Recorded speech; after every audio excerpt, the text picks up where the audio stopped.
Please subscribe the net TV. క్షణం క్షణం మీ ముందు సమాచారం.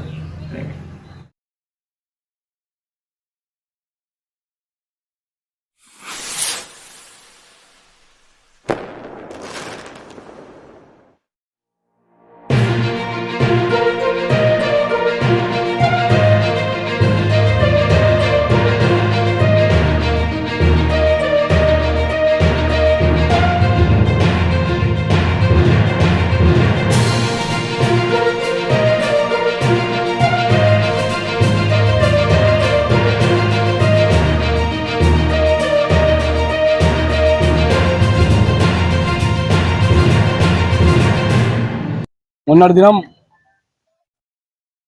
మన పొద్దుటూరుకు వైఎస్ షర్మిల మన కడప పార్లమెంట్ అభ్యర్థి గారు మేడం గారు ఎన్నికల సందర్భంగా మన మున్సిపల్ అధికారులతో 10/20 2 బ్యానర్లు శివాలయం సర్కిల్లో, ఒకటి విజయకుమారాలు, ఒక వంటం సర్కిల్, మొత్తం 4 బ్యానర్లకు మేము డబ్బులు చలానాతో సహా చెప్తున్నాము. దాదాపు 25,000 చిల్లర డబ్బులు పే చేసినాం మున్సిపాలిటీకి. 4 ఫ్లెక్సీలు 10/20 శివాలయం సర్కిల్లో 2.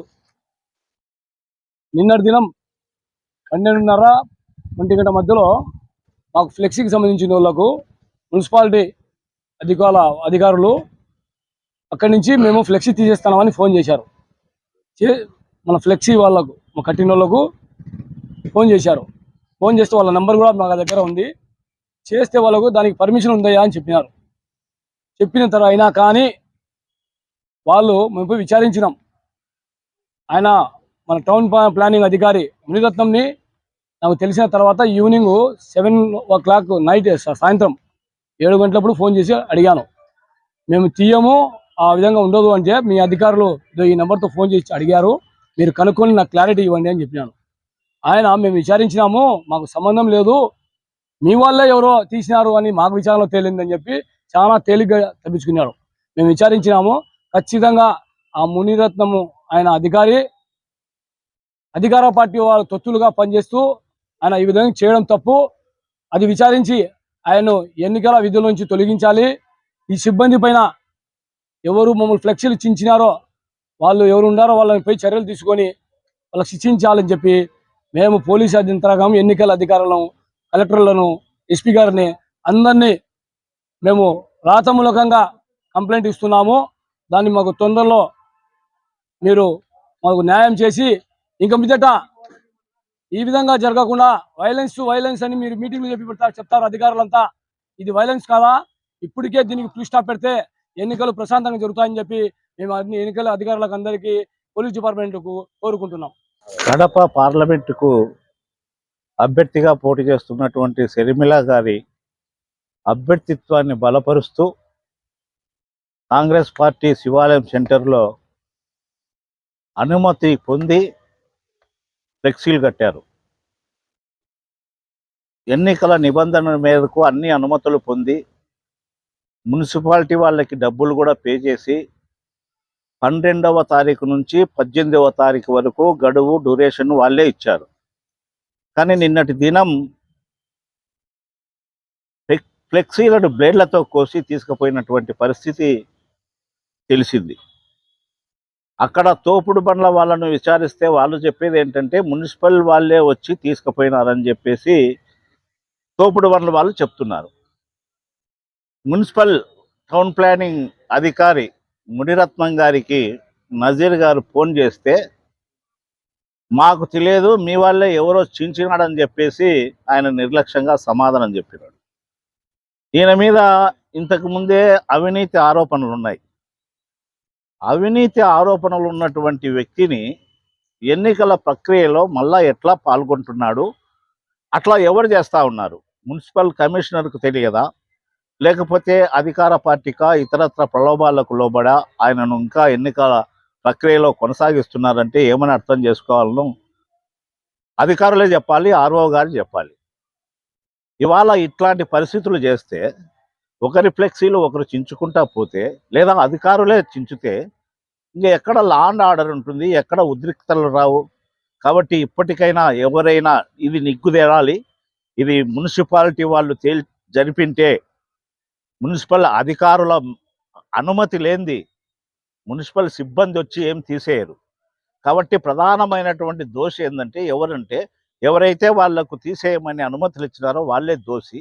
అది కూడా విచారణలో తేల్చి ఎవరైతే ఈ ఫ్లెక్సీలు చించడానికి పాల్పడినారో వాళ్ళ మీద నిబంధనల మేరకు, ఎన్నికల నిబంధనల మేరకు చర్యలు తీసుకోవాలని చెప్పేసి, దీని మీద సమగ్రమైనటువంటి దర్యాప్తు చేయాలని చెప్పేసి మేము ఇండియా కూటమిగా విజ్ఞప్తి చేస్తా ఉన్నాం.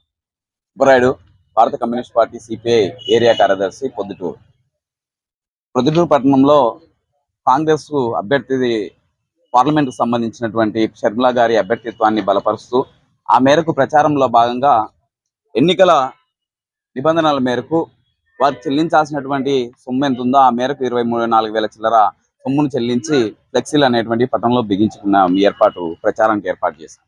అయితే స్థానికంగా ఉన్నటువంటి టౌన్ ప్లానింగ్ అధికారుల నిర్లక్ష్యమానాలో లేకపోతే కనుక అధికార పార్టీల లేకపోతే కనుక కనిపించని శక్తుల ప్రభావంతోనో ఫ్లెక్సీలు అనేటువంటి తొలగించడం జరిగింది శివాలయం సెంటర్లో. దీనికి సంబంధించి న్యాయం చేయాలని చెప్పేసి మేము కోరుతా ఉన్నాం. దాంతో ఇంత వివక్షత ఎందుకు అని అడుగుతా ఉన్నాం. కాంగ్రెస్ పార్టీ రేపు బలపడతాది, వచ్చేటువంటి ఎన్నికల్లో హవా ఉంది అనేటువంటి భయంతోనే ఆయా పార్టీల వాళ్ళు చెబితేనే ఈ అధికారి వాళ్ళకు అనుగుణంగా ఇక్కడ ఫ్లెక్సీలను తొలగింపుకు ప్రయత్నం చేశాడా అని చెప్పేసి మేము ఆరోపిస్తా ఉన్నాం. ఆ మేరకు జిల్లా కలెక్టరు వీరిపైన చర్యలు తీసుకోవాలని చెప్పి ఎన్నికల అధికారి అందుకు మేము డిమాండ్ చేస్తా ఉన్నాం. స్థానికంగా ఉన్నటువంటి ఈ ఫ్లెక్సీల తొలగింపు పైన సంబంధించినటువంటి దానికి అభ్యర్థిగా ఉన్నటువంటి ఇక్కడ కాంగ్రెస్ పార్టీ ఇన్ఛార్జ్ నజీర్ బాషా గారు నిన్న అధికారులకు ఫోన్లు చేశారు, మున్రత్నం గారికి, అలాగే దాంతో పాటు ఈ